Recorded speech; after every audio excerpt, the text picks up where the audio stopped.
If my mom has a year left to live and I have a year left with her, I really need to think hard about what I'm spending my time on. So it really put the value of time into full focus. What I can imagine is that this app could actually become something that everyone uses. We are focusing heavily on trust, cybersecurity, locking down these the data that we have, because as we've said, if we're building a system that's so powerful to help you get to where you want to go, power can be scary in the wrong hands. Welcome, Jordan. Welcome, Matty. Welcome to the Millionaire's Journey. I'm really glad to have you on here. How are you guys doing today? Doing well. Thanks for having us. Doing great. Yeah, awesome. I mean, you're on because you're creating the great app. I think it's going to be insane for the future, named Time Align. I think that's really amazing. And I think because it could literally benefit everyone's life here at this point, could you just explain what the app is about for the people listening to this? Yeah, Time Align is an application that is trying to solve the disconnect between who you are today and who you want to become. Basically helping people collect data on how their lives do and don't go to plan. We talk about this difference between intention and action. The idea that you want to set how your week or your life will go, and then live your life and track against that, and try to find and understand where those two differ so that you can improve as you go through your life. Yeah, so right now it's an application working on mobile and wearable. We talk a lot about kind of the power of wearable devices to make things really easy to track. We see this kind of future where people are more plugged into some of these devices that can create a very nuanced understanding of your life and where it's going and how it does and doesn't align with your original plans. My question is, how do you guys, as developers of the app, how do you approach solving those problems for other people? I think it's one of those things where that's just to say that we are very much the target audience here. And so we do have a fair amount of kind of product empathy, I think, and understanding how we would like this app to work and how we can make it the best for the purposes that we originally set out to do. But at the same time, we value everyone's perspective, all of our users' perspective, and try to keep an ear to the community and open, an open mind to things that we might not have seen, just because we know we don't know everything. But yeah, a lot of it came from Matty's original needs, and so we find ourselves to be in that target audience. Yeah, Matty, could you tell the viewers how the idea of this app came to your mind and what problem it solved for you? Sure. Yeah, so the idea has been growing fairly organically over the course of about 4 years. It started in late 2019 when I received a phone call and learned that my mom had been diagnosed with stage 4 cancer. And she was told she would have about a year left to live. As you can imagine, that had a very big effect on me. I was very close with my mom. We were basically best friends and talked to her all the time.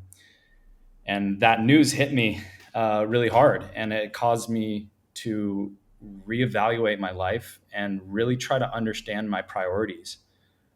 And one of the important things that came out of that kind of reevaluation was, where does my time go? What am I spending my time on? If my mom has a year left to live and I have a year left with her, I really need to think hard about what I'm spending my time on. So it really put the value of time into full focus for me. And so as a result of that, I left my job. I got a part-time teaching job at Cal Poly University, and I really started to go down this rabbit hole of time management, kind of the philosophy and practice of time management.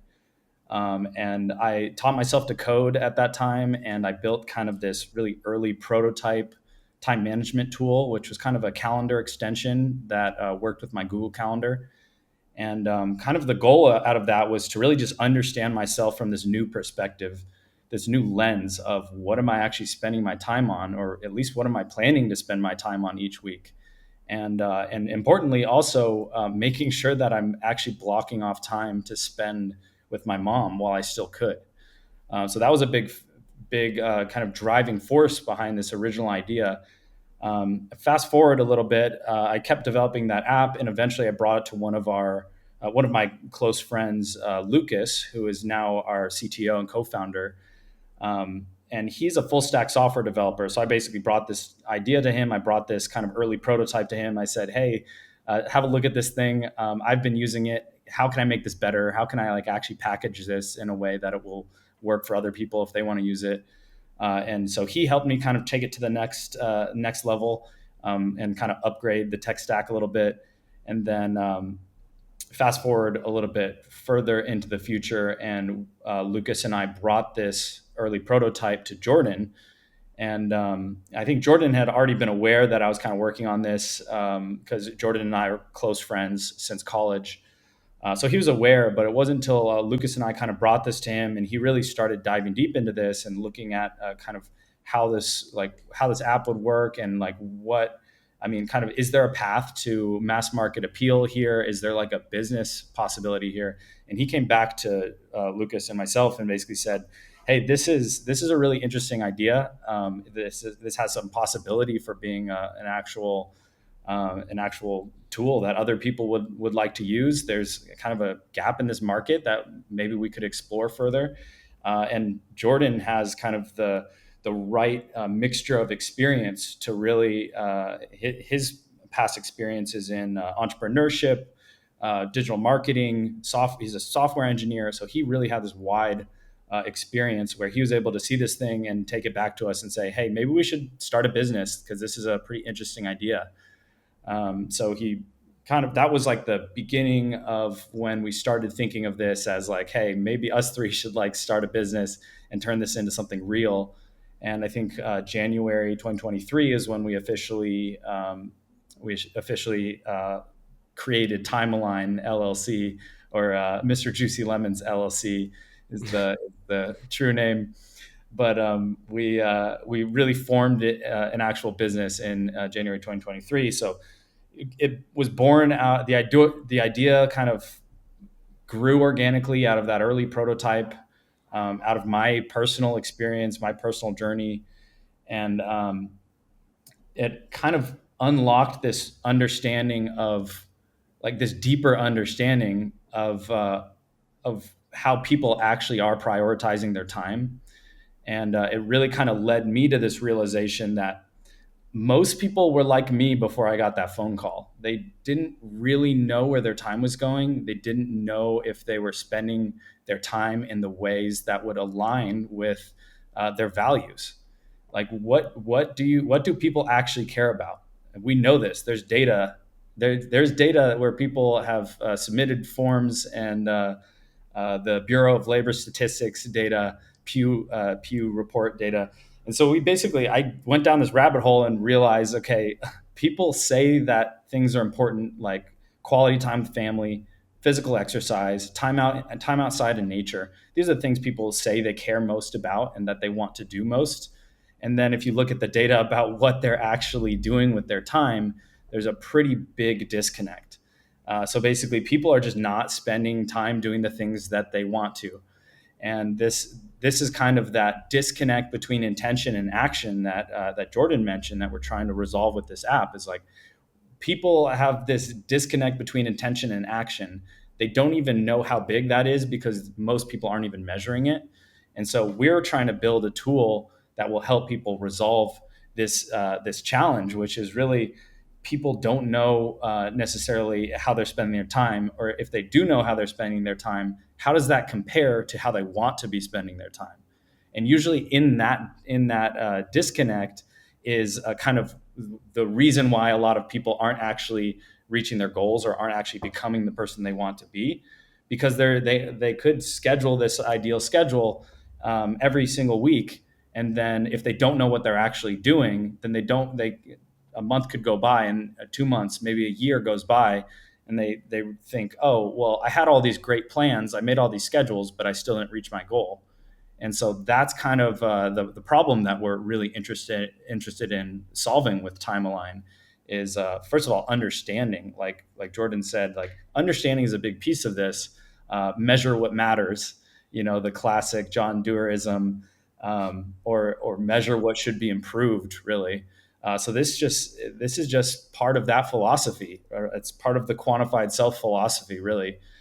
Measure the things that you want to improve. Well, I want to improve how I spend my time. I want to make sure that I'm spending time with the people I love. And I don't know if I'm doing that or not. So maybe I should measure that, and maybe I should understand how to improve that and make more time for the things that truly do matter to me. You said that there was a gap in the market, and my question is, I mean, I guess the people that you make this for, I could say as an example, someone works his job, but he also would like to spend time with his new kid. So he has a 8 hour workday, but then he does some overtime, and then he has a meeting with some friends later on. So basically, the gap closes where he could actually spend time with his children. That would be something where Timeline is for. But my question is, where did you see the gap in the market? Because I manage my time and I use Google Calendar, but where's the advantage to time align to that? Yeah, and Matty talks about how I went and did some product and market research and saw that there was that gap in the market.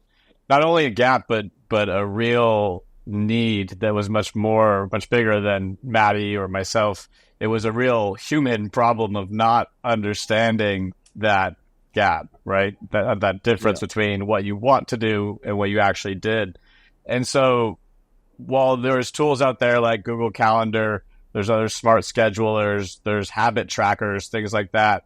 None of them are purpose built for getting you this data between the difference between what you intend to do and what you actually did. There are a number of tools out there to track your time, but they're not actually tracking that against the intentions and the notifications and the things to keep you on track with your schedule. And that is where we saw our niche was to create a very purpose-built tool to help align those two data sets.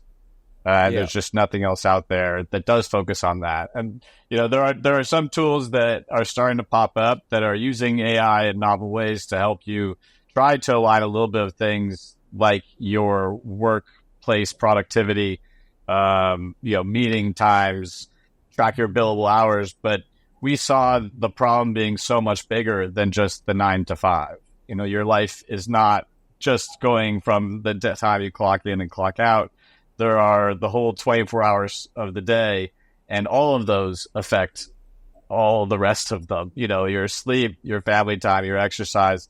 These are all part of living an ideal, fulfilling life. And so that was where we saw, and what we wanted, the solution we wanted was something that would help us align our whole lives and not in a, I just want to work more or work smarter kind of way, and I want to actually feel fulfillment and joy and presence in my day and make time for these things that might not necessarily be, directly tied to an ROI or a workplace productivity kind of use case. Yeah. But so how do you guys with the app actually get to track the time in between? Yeah, and just to clarify the question, are you asking literally how are we returning tracked activity data into the app, or what was the question? Yeah, basically the combination out of returning it back into the app, but also um, showing the user how they actually spent their time on, not how they planned to do it, requires you to know. How do you achieve that, to guess that or show that? Yes, so this is kind of core to our app, and we're basically, one of our technical challenges is to find the best ways to capture the most granular behavior data that the user wants to capture. So we're early in the development of the app, so we're limited in the ways that we can capture behavior data. So we're limited to more manual ways of recording what you did at any given time, using a kind of like manual timers like Pomodoro type timers and notifications, interactive notifications. But in the future, we see a lot of interesting ways to fill in all these gaps in what you actually did throughout the day. Now, for example, there are apps that just have location tracking, where you can say, okay, if I keep going to this location and I marked it in the app as, okay, this location is the gym, then the app now can understand when you go to this location, you're probably at the gym. But there's other ways that we can track that. We can say, okay, well, this location over here, this is actually Jordan's house. So now I can know every time I go to Jordan's house, or I can understand when I'm on a bike ride versus a walk, just like your Apple Watch might track your activity data. Now that's Yeah. just location. So you can see this is a bunch more granular understanding of your behavior. Now we layer on top of that screen time tracking. A lot of people in today's age are on their screens a lot.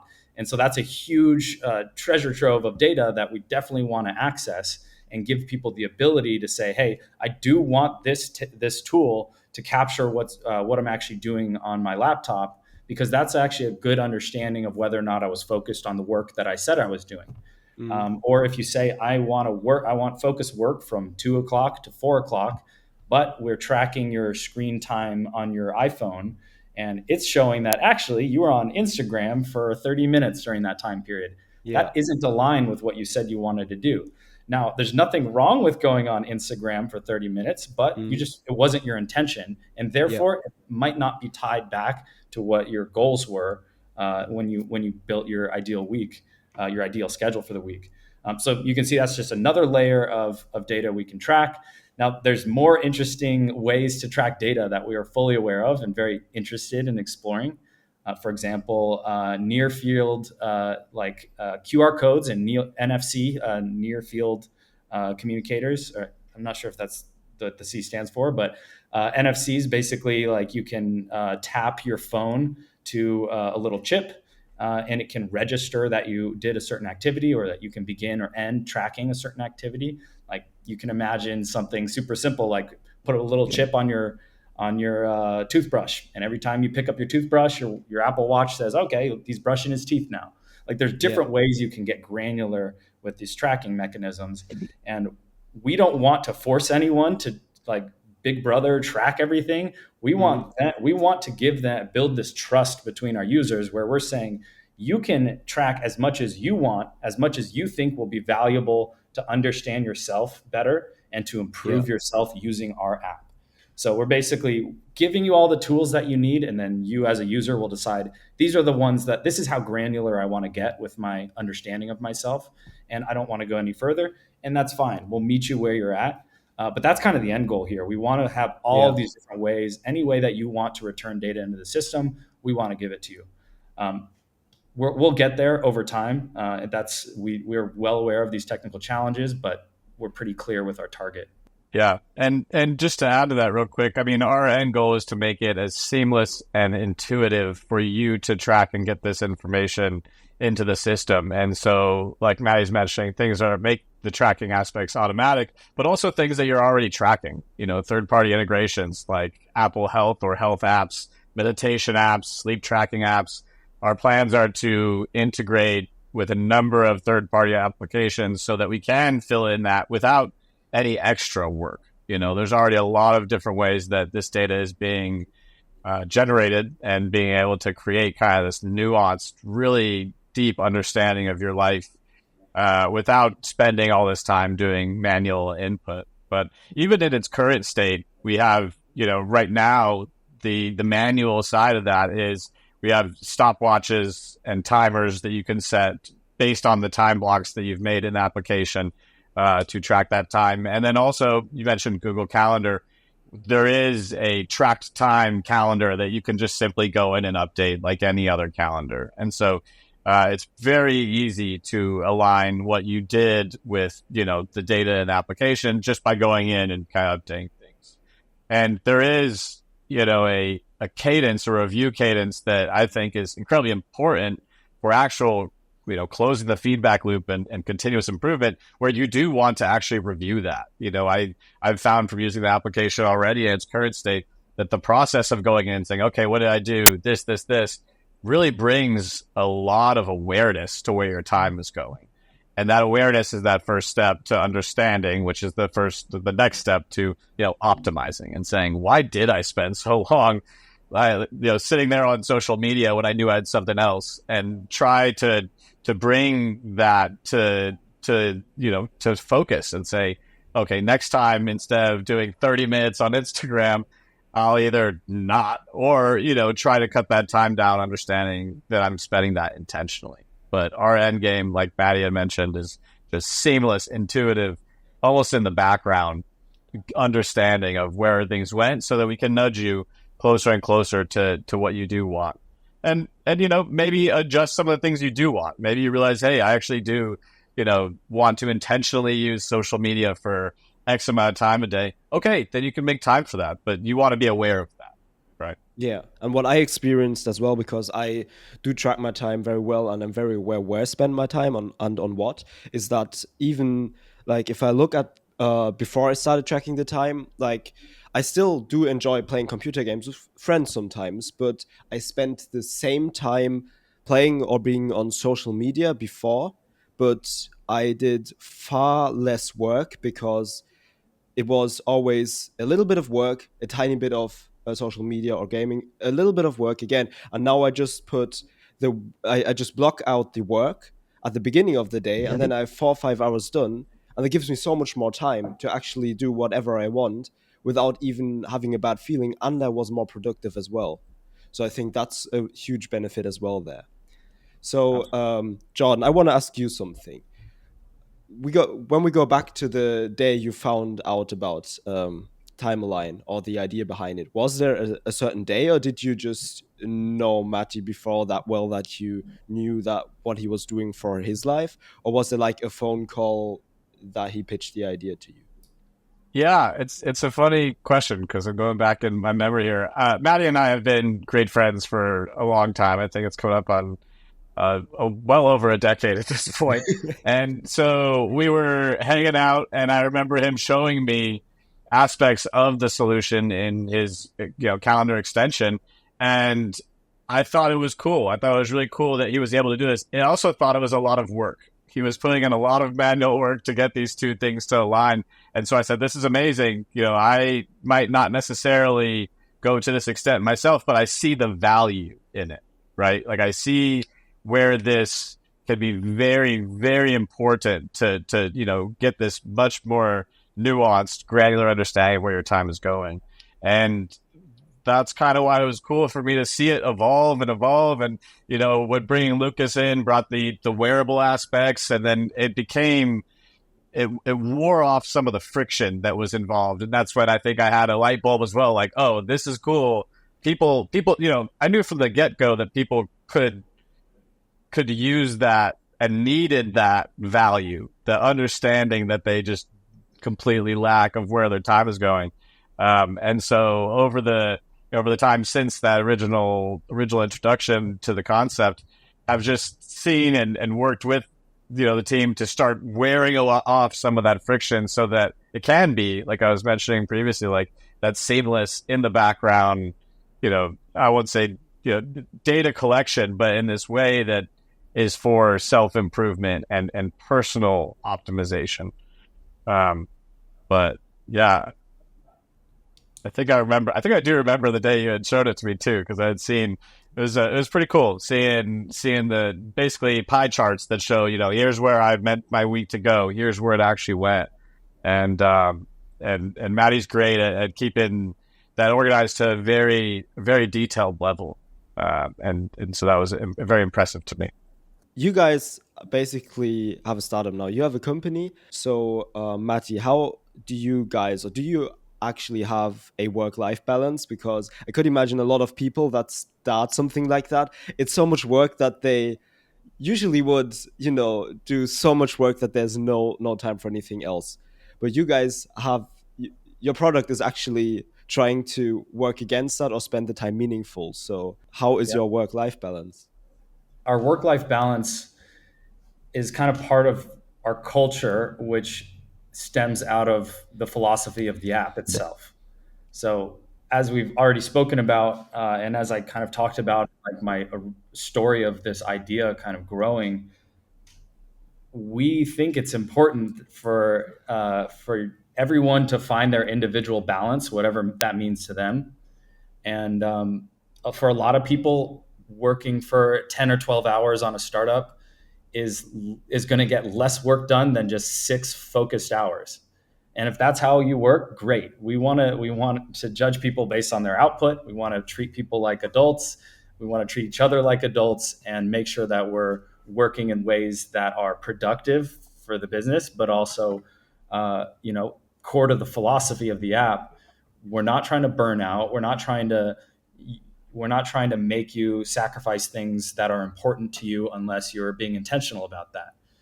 Like, for example, today I had a meeting with my brother for an hour, right before I had a meeting with my co-founders, and that was blocked off in my calendar. And there was no way that I was going to move that, barring some giant fire at the company.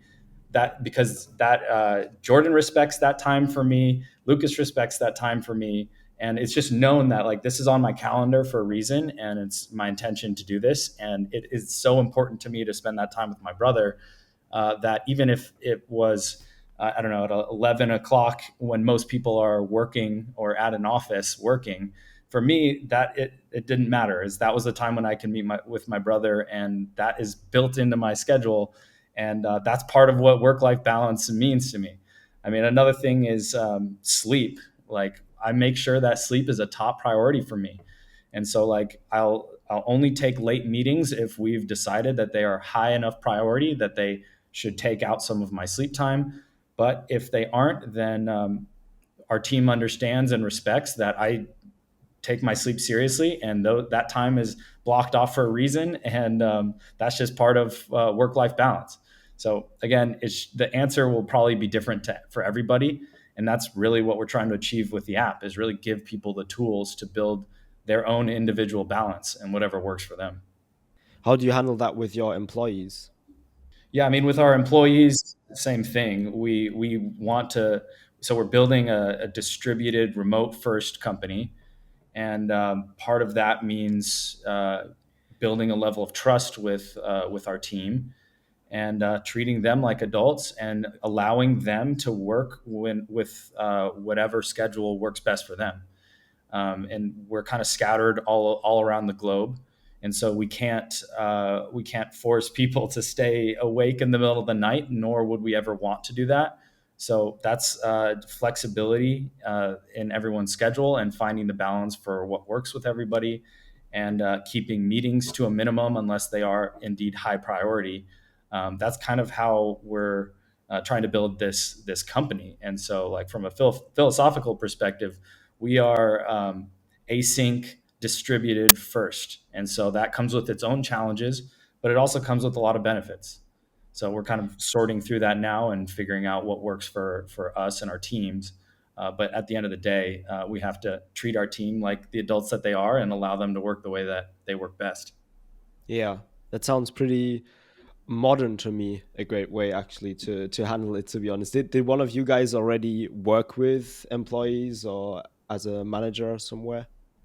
I've been running an e-commerce business for the past 3 years, and all of my employees are distributed, freelancers, contractors, as well as some full-time employees, kind of all spread throughout. And as you hit the nail on the head, it's very modern. I think that we've seen that that's the direction the world is going towards. I think COVID probably, sped that entire process up a bit by forcing people out of the office, but we were already heading that direction with the way that the kind of modern digital work life was.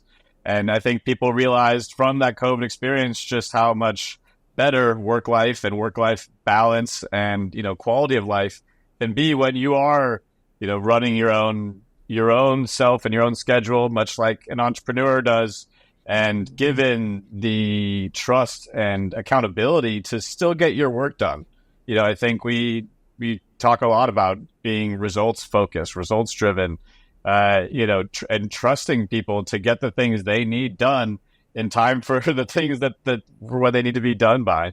And we've seen such an increase in ownership and accountability for those kinds of results because there's not a hiding behind, the butts and seats mentality or management kind of view of kind of these previous world of being like, oh, if you're there, you're getting work done. No, in our case, if you're getting work done, you're getting work done. But to Maddie's point, sometimes that might mean you take a break in the middle of the day.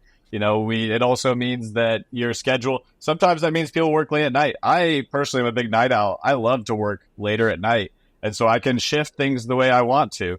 And it works out really well for me. We have employees that are doing the exact same thing. And I think that that's a big part of, that trust, accountability, and happiness, being able to do things the way that work best for you and align with that. That being said, I mean, we do try to embrace the seasonality of life and of the kind of work cycles.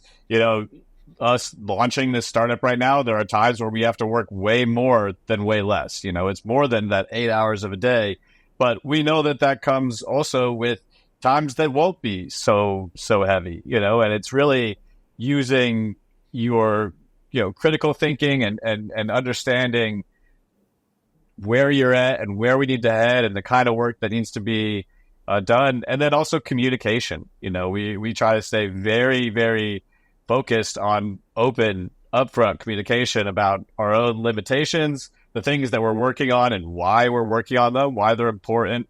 And also just, how people are doing. There's times where we've had employees say, my life is hard right now. I have X, Y, Z. We say, take a breather, partially because like Matty was saying, like people are better employees. They're happier to do their work when they are happier as a person. There's a lot of positive psychology studies that have gone in to show that when you're happier, you are more productive. In a lot of ways, trying to understand that at the end of the day, we're all just people making products for people, and really putting the human and the person first in those aspects instead of kind of losing sight and thinking, this is the product is all that matters.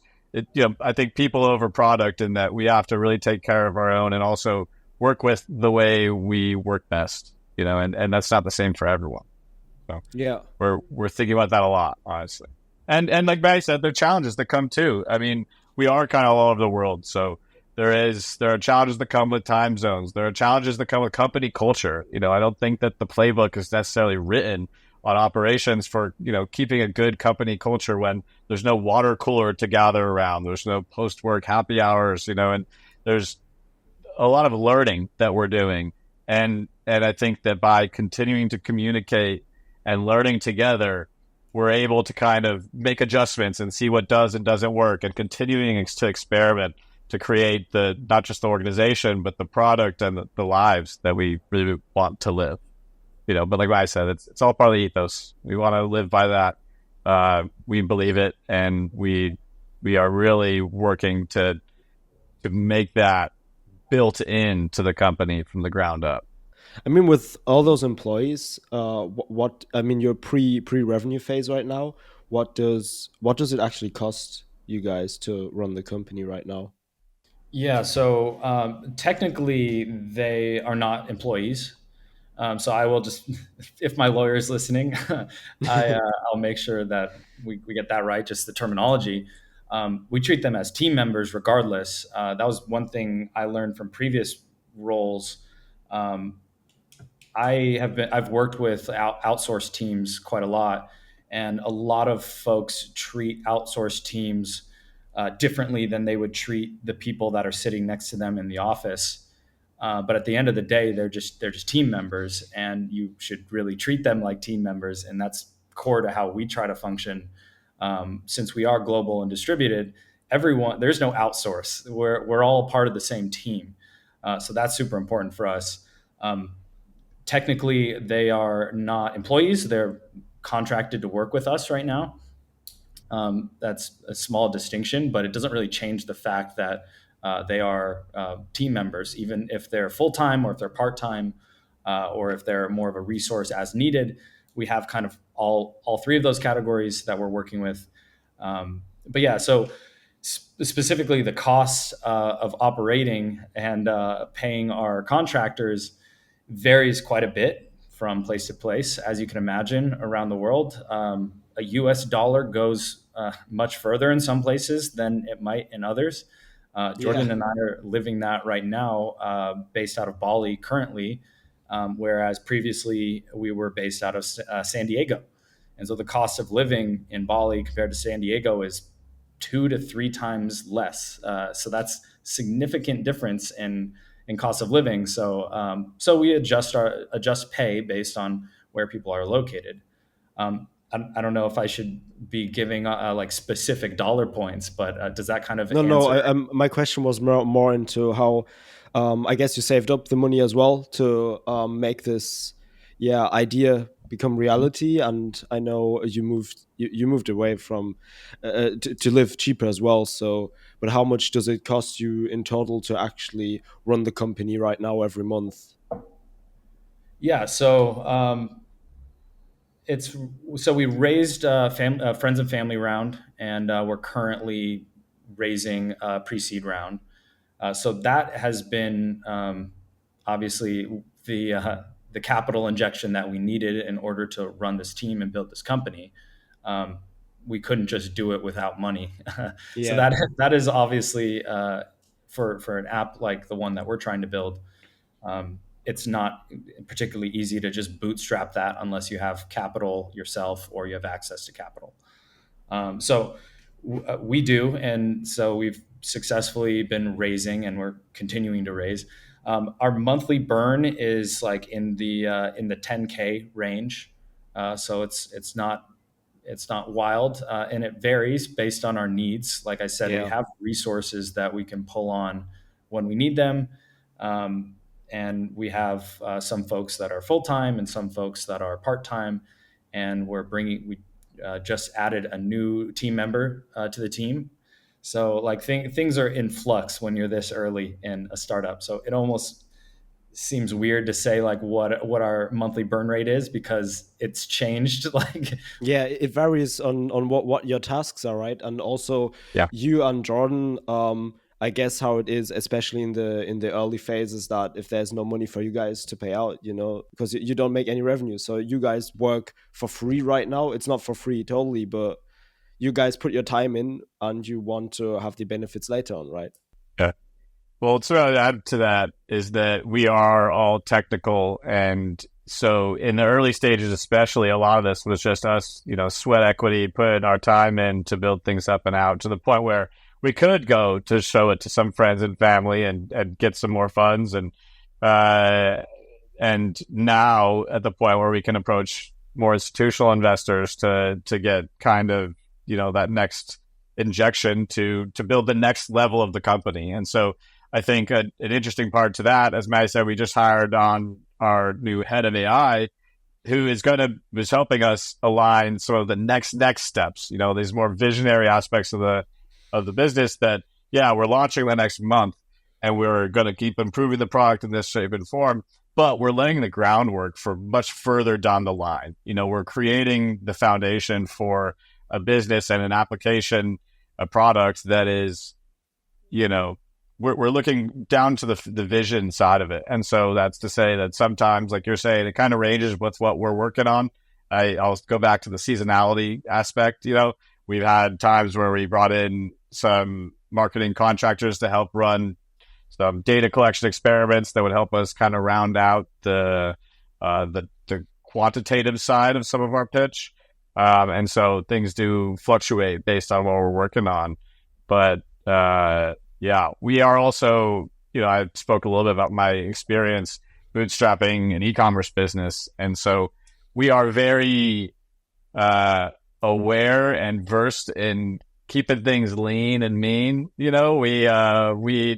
can do a lot with a little and kind of pride ourselves on that kind of more scrappy entrepreneur focused side of things, knowing that, we are an early stage startup, and, our resources, while constrained, are talent dense, I would say. We look at the people we bring on as an extension of that, and really trying to pack a strong punch with what we do have. Yeah, that's really cool. I want to go to the next chapter, basically. You guys, your life, your future. Yeah, while you're speaking, Jordan, what is your actual goal right now in life?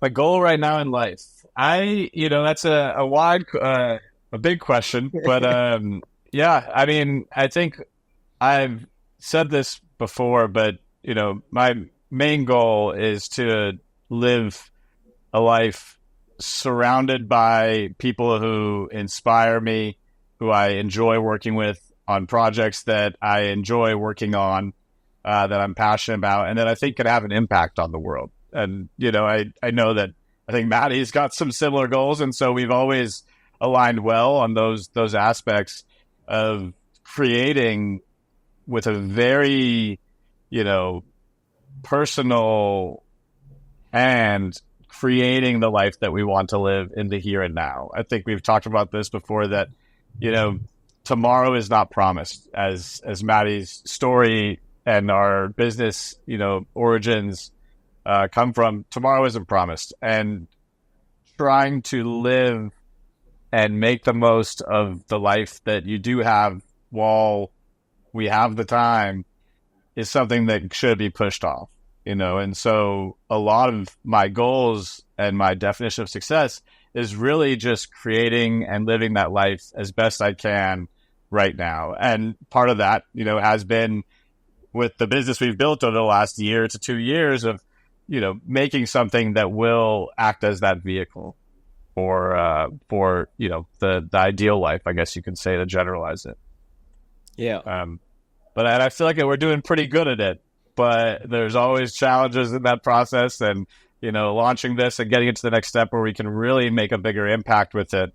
My immediate goals are much more centered around that. I really think that this product can change the way that people look at and organize and manage their time.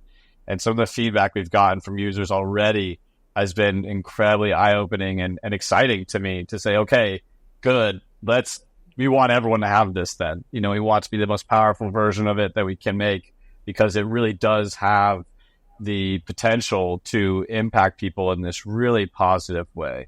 And so, that's to say that I think my goals are very centered around creating that life through the organization and the product we are in the midst of building. Yeah. And Maddie, where do you see yourself in 3 to 5 years?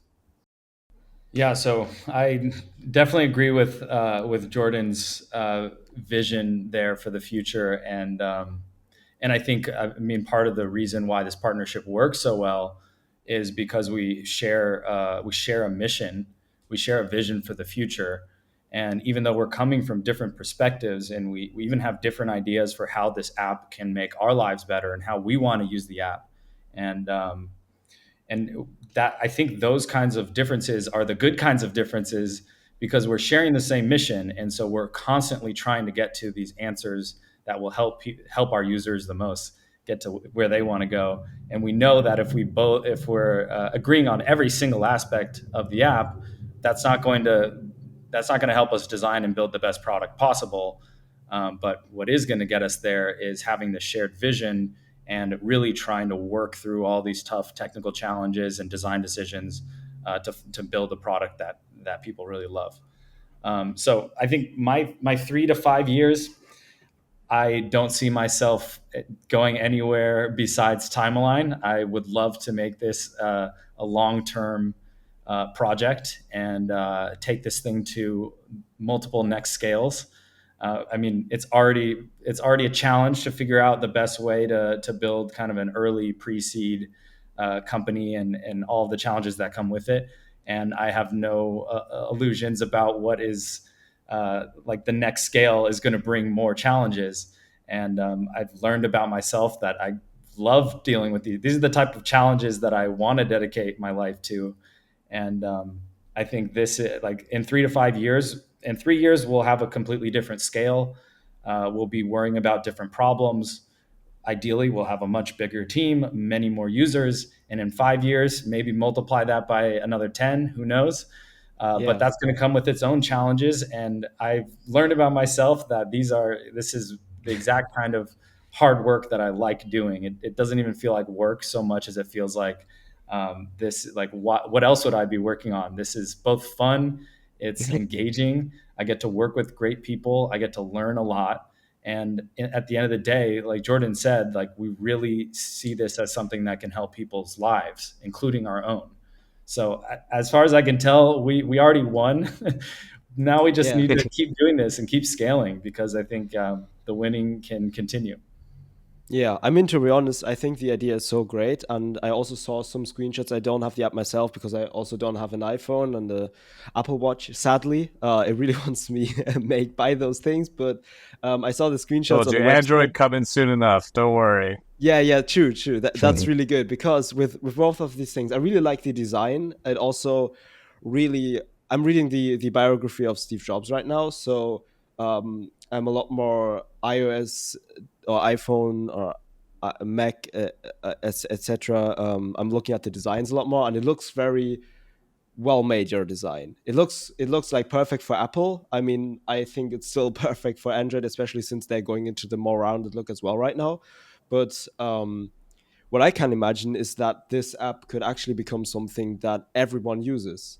Because I mean, you do you guys know Be Real in Germany was a huge thing. Like, Mhm. yeah, so that was like this hype app. But I could imagine that your app, that's like my how I see the future as well. One idea would be that this app gets a huge hype, but then is sustainable, and that people start seeing, wow, we can actually spend our time differently.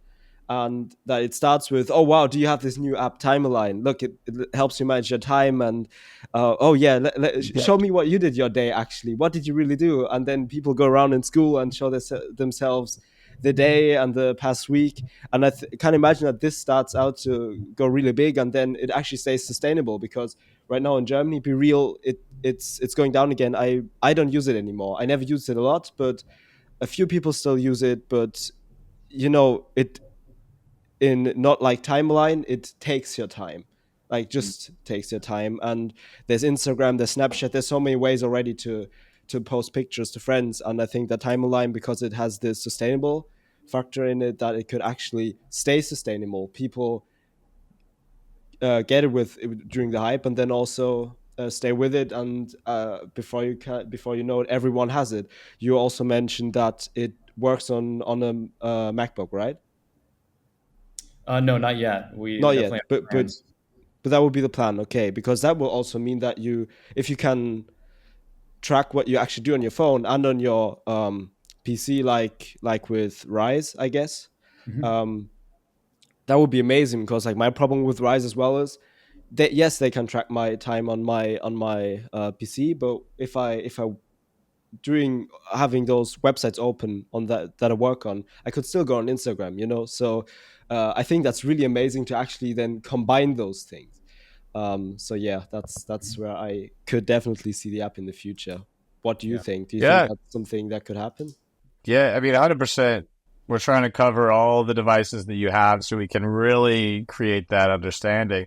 But, even speaking to the future vision, 3 to 5 years, all that, like we're in a very exciting time with technology and artificial intelligence right now where there are some really powerful tools popping up. And so, even from the perspective of how our product can change, it's still mission vision driven to help people align their lives with their priorities. But we have even more powerful tools to play with to help you really, really reach into your life and make those changes. And not only do it based on did you spend the time on, but how did you spend that time? And can we actually kind of tweak some of the almost performance levers to help you do those things even better? Right. And so I think that our future vision of this kind of, there's AI powered aspects already, but those things improve at an exponential rate and are only going to get more powerful as time goes on into that 3 to 5 year period. But Yeah. and speaking to Matty's earlier points about NFC tracking, location tracking, I think that we are very excited about the future of some of these, not just AI tools, but wearable technology, IoT technology, more ways to accomplish the things we're trying to accomplish, but in a more powerful, seamless, intuitive way. Yeah, I'll add to that because I think what we're getting at here in the long term is really a very useful data set about yourself. And we think that this intention action data set, this what did you plan to do versus what was your actual behavior, we think that that data set is going to be extremely valuable for training a system, an AI system that can help you reach your goals. And so we actually think, kind of from a philosophical perspective, that part of goal aligned AI, part of the solution to the alignment problem ultimately is aligning it with what are your goals, what was your plan, how did you go wrong in that plan, how can we get you going towards your goal, what can we change to help you hit your goals next time.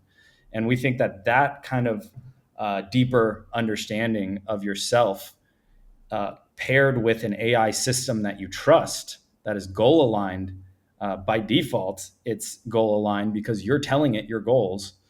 Well, that's a recipe for a very, very powerful tool.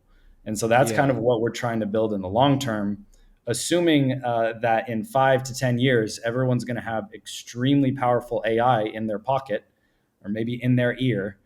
And that's, and people are going, there are going to be companies that are competing to how can we get this thing more aligned with the person's goals? Because at the end of the day, the consumer is going to purchase the product that gets them to their goals better, faster, for less money, more accurately. Whatever people's goals are, they're going to be highly individual, and it's going to be paired with a very powerful AI system. And we think that the companies that are going to win in this long-term future are the companies that, one, spend a lot of time building trust with their users, which we're trying to do from the very beginning, and two, have a very good understanding of what this user's goals are, and three, what did this user actually do? What was their actual behavior? Because if you don't know that piece of it, then you're kind of feeling in the dark. Like, what do we change in order to get this person to the goal? Well, we don't know what they Yeah. did. So if you kind of combine those three things, which we're trying to build from the beginning, we think we're going to be very competitive and very Yeah. compelling in 5 years when these kinds of products are ubiquitous. We're already going to have built that data set, and we're already going to have built that trust in our brand.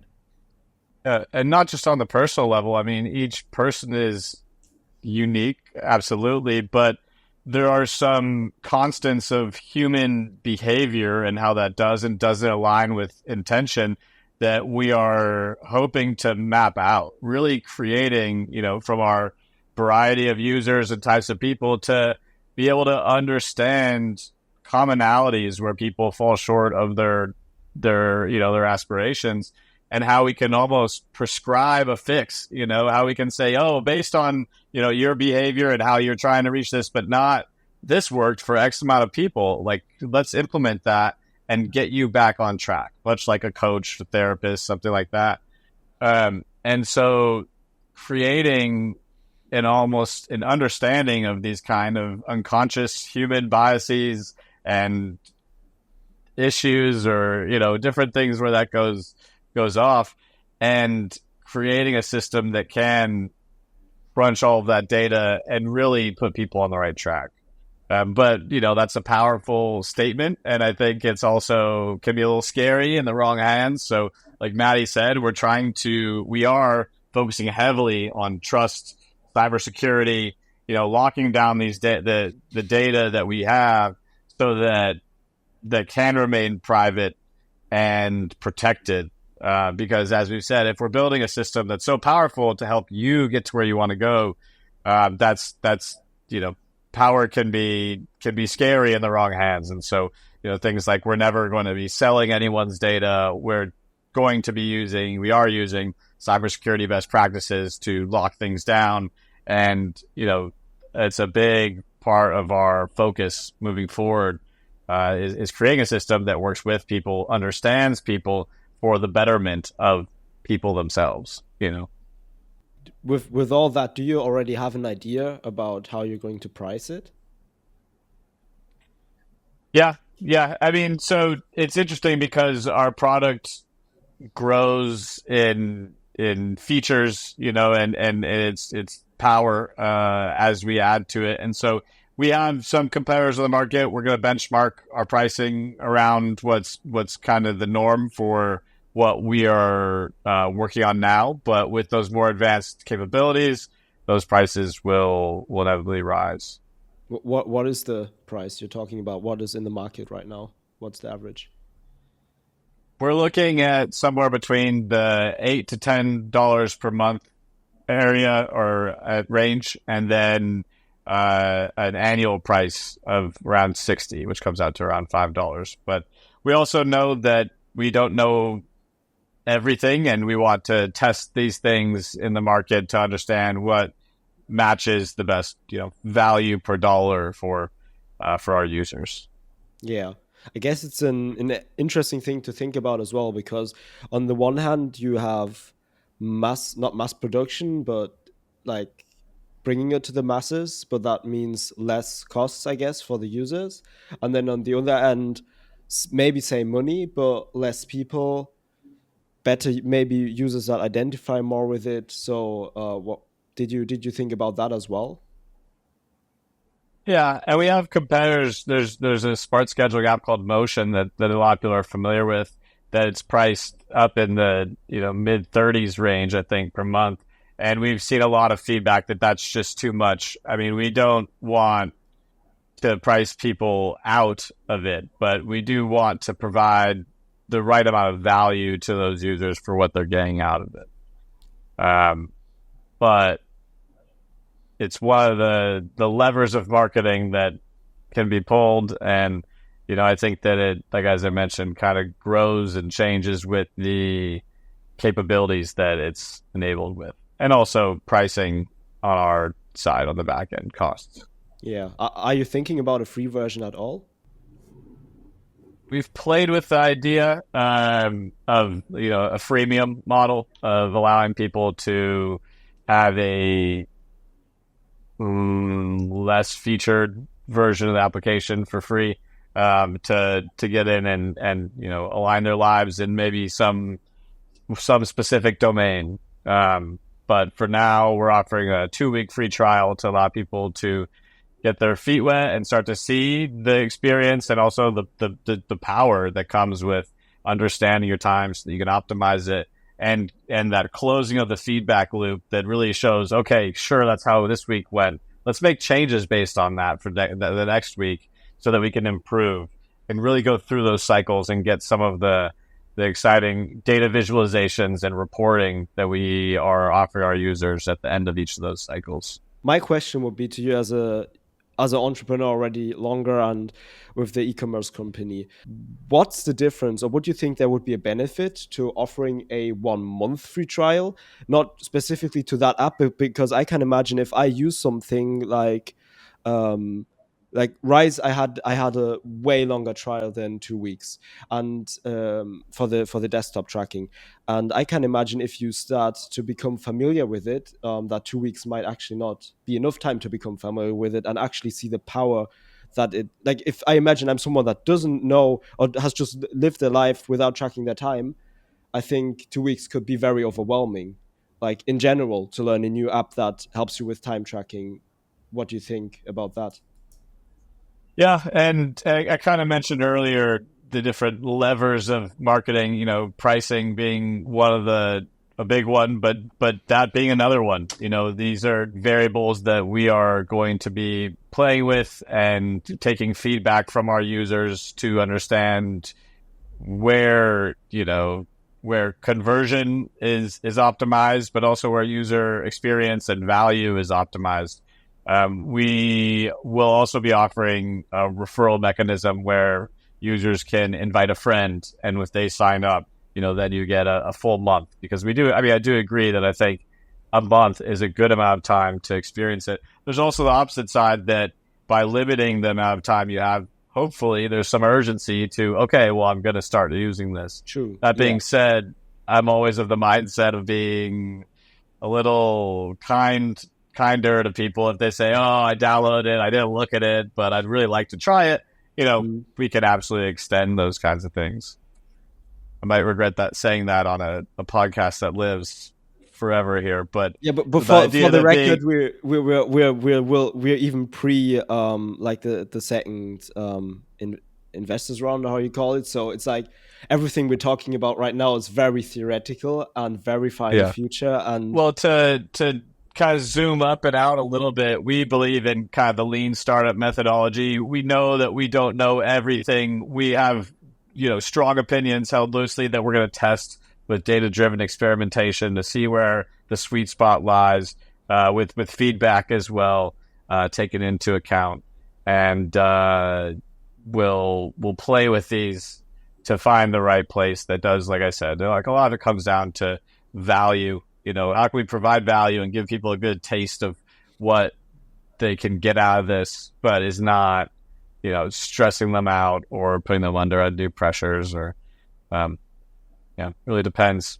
but all that information is great because I'm really looking forward to interviewing you guys again in 3 to 5 years and then seeing how actually things worked out. Maybe I'll have an iPhone by then and then I'll try things and then, I have all this information and can actually compare it and ask you guys what was the difference? Why did you change it to something that we didn't even talk about? What caused that? So that I think is really valuable. And really cool. Really looking forward to that. Also, I want to ask Matty about productivity itself. Where did you educate yourself about that? Because I don't think that's something that is taught in school a lot and just comes natural to you. How did you stumble upon that? Yeah, so I wouldn't even call it productivity. I've never been like a productivity guy. I kind of told you the backstory about how Timeline, the idea for Timeline came about, and that was really when I started getting deeper into time management. And I think productivity is kind of an offshoot, maybe, of time management, or rather, more accurately, attention management. So like there's a bunch of overlap between time management and productivity at the end of the day. But this kind of rabbit hole that I went down probably stems directly from my kind of interest and obsession with psychology, which I've been basically obsessed with psychology ever since Psych 101 in college. And in fact, that's Jordan's minor was in psychology, and so that's been a lot of our overlapping interest. And we even took classes together in university, like upper division psych classes. So that's been one of my kind of interests or passions for a long, long time. So I think like productivity and time management stems out of, at the end of the day, human psychology. And so things like multitasking isn't real. That's a myth that people should do away with. Multitasking is actually just rapid context switching. So at the end of the day, you have kind of a focus of attention, and your attention can be placed on one thing at a time. And this leads to some other really interesting kind of realizations for me, which is that time blocking stems directly out of this idea that multitasking isn't real. So you should really focus your attention on one thing at a time. And so this is where the ideas like deep work from Cal Newport come into play, which is Cal realized that you can get a lot more work done if you're just focusing on one thing for a certain amount of time. And at the end of the day, you can even spend less time working on that thing if your attention was more focused. So this kind of led to more realizations for me about things like radical sequentialism, which is another term we throw around sometimes, which is basically to say that um, it doesn't make like you should really be blocking out your time in such a way that you are doing one thing at a time. Your attention is on one thing at a time, and that should even apply to things like if you're just getting coffee with a friend. You shouldn't be getting coffee with a friend and like trying to like play Candy Crush on your phone or try to work at a meeting, but also be like sitting next to a friend at a coffee date or something. Like you should really treat that kind of philosophy in all of the things that you do. So this kind of comes down to like when I was meeting with my brother today, I wasn't going to take like a work meeting at that time because that was where my focus was, and I'm giving my brother the quality time he deserves. So I wouldn't call myself a productivity guy. I would call myself someone who's passionate about psychology and who ended up going down deep rabbit holes in time management. Yeah. And I can go on for days about like tips and tricks or different practices if you want me to. Yeah, I mean the thing is why I said productivity. I really like the term that this YouTuber Ali Abdal uses with productivity is time well spent, Mhm. which you have to be good at time management to actually do that. So that's why I asked. But yeah, that makes sense. Yeah, Yeah. why don't you just share a few tips about time management, like the things that come to your mind that are the most important that we haven't talked about yet?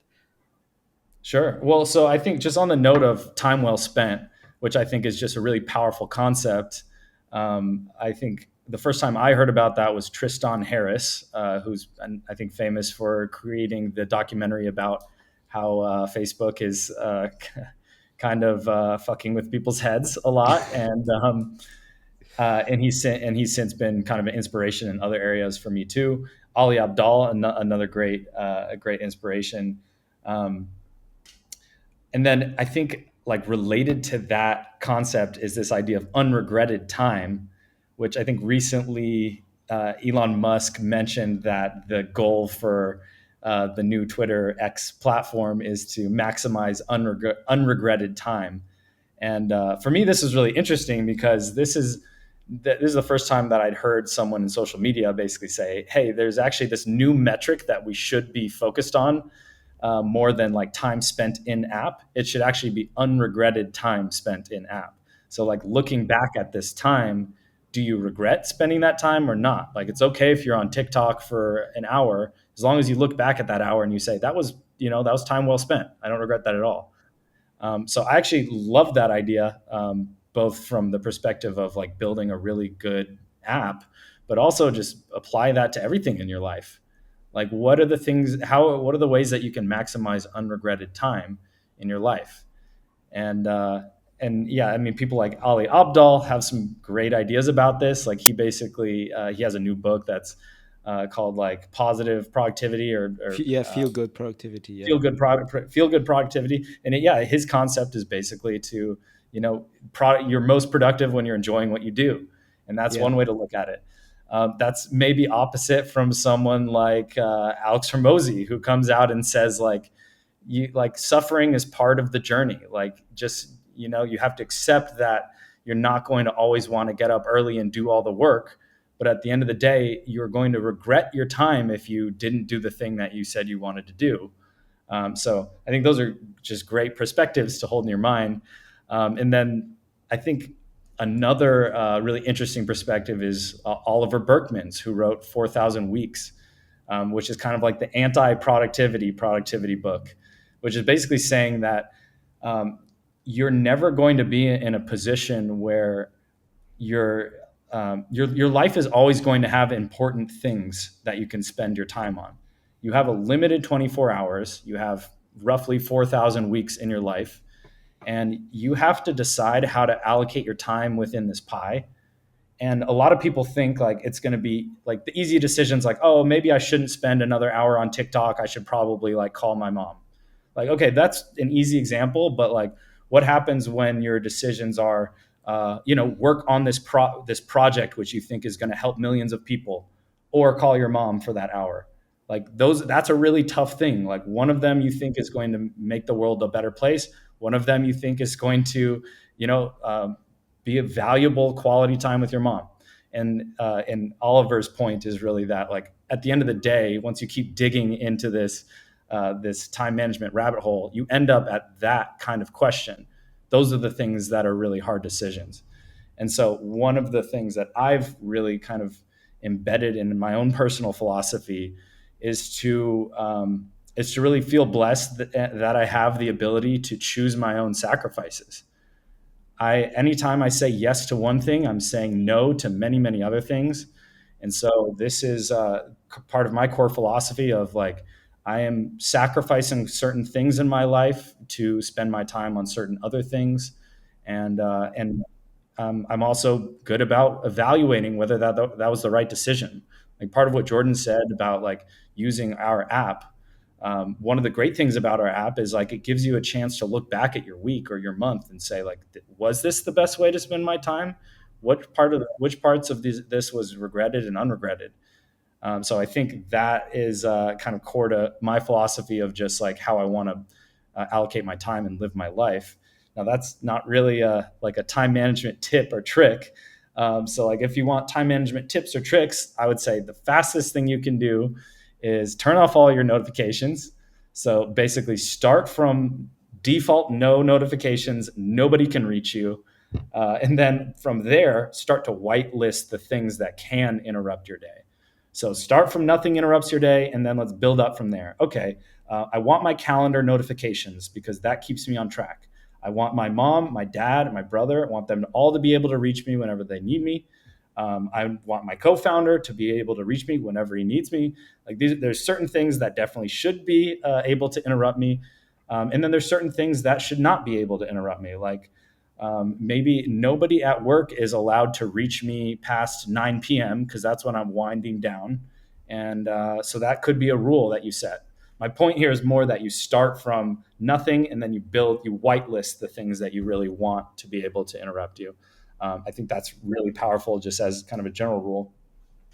And then there's tools out there like Apple has come a long way in giving you the tools to actually manage your time better. And one of the biggest ones is like the focus modes. Android has this as well. I think it's called focus mode in Android. But basically, Apple and Android give you tools to help you manage this stuff better. So I would say one of the easiest ways to implement this, if you want to get a little more advanced with like what can interrupt me and what can't interrupt me, go into your focus tools. I have like a work focus, I have a relax focus, I have a nighttime focus, and you can just kind of set these in big chunks if you want to.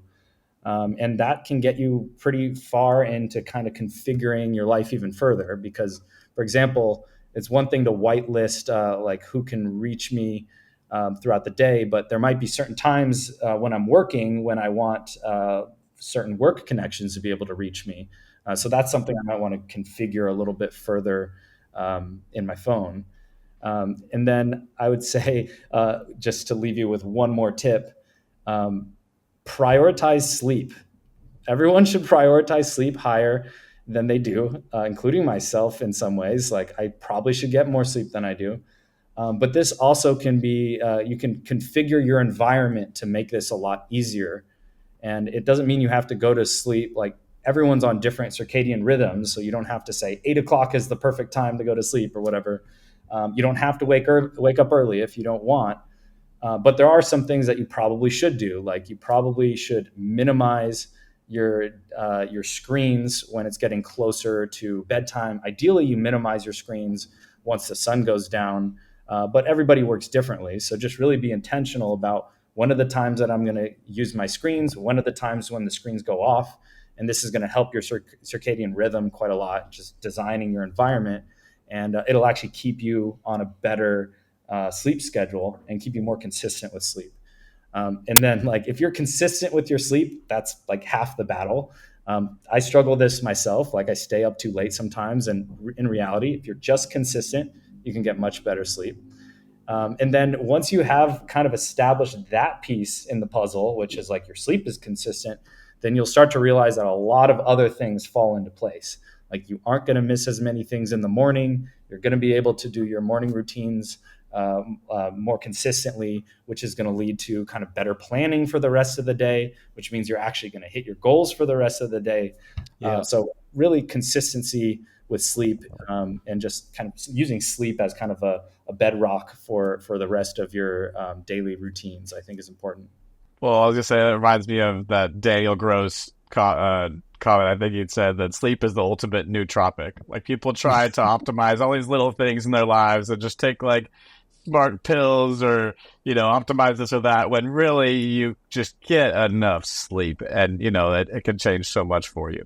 But Yeah, I was about to say, I finished school 3/4 of a year ago, so 9 months ago, or nearly 10, 11 months ago now. And 2 years before I finished school, I got diagnosed with the ulcerative colitis, which is a kind of Crohn's disease.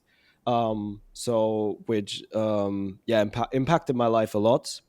Because I had to look out for what do I actually eat. That was actually the beginning of all time well spent, productivity, sleeping, etc. Because one of the things was that I actually had slept so little, sometimes 3, 4, 5 hours before school, because back then I didn't care about time really. I was 15, 16. Time spent playing Call of Duty Mobile was the best time spent. So and then I had to look into how do I spend my time, and I actually started sleeping more because I had to. Otherwise I was really suffering. And yeah, I just checked right now on my phone, and my average sleep is 7 hours 30 minutes, which I think is pretty good over the last year. So yeah, it's not the most I always had, but I had periods where I really slept 8 to 8.5 hours, not because I slept long, but because I went to bed early during school time. And I really noticed that after 2 weeks, I was learning differently. Like I came out of school and I could actually memorized so much more things that were said that we learned in school that I didn't even have to learn that much at home. That was really insane. And I never really had like that again, because I basically came from 3, 4 hours sleep to 8.5, 9 for three weeks consistently. But that was insane. So yeah, I really liked your advice, Matty, as well, with the notifications. I think that was really good, and that was a bit more advanced as well, because one thing that I why I'm not watching that much Ali Abdal anymore. I'm going to read his book. It's already or hear it on Audible. I already have bought it. But what I really like about that is that most advice online is just like turn off TikTok, don't go to Instagram. But that's so for beginners, because I think like my situation that I'm in is way harder for me, because that's not my problem. I use TikTok because if I want to check things as a creator, I tested things as a video editor, tried to get to 1 million views with 10 vids. It worked great, but I just check in for that, and I don't check in for consuming it. If a friend sends me a TikTok, I'll be kind and check the TikTok out, because I don't want to be like, okay, bro, I'm going to ignore it. It's a fucking TikTok. Who knows? Because it could be valuable information as well. I'll repurpose this podcast as well, and it's going to be great short form content where people actually can learn. So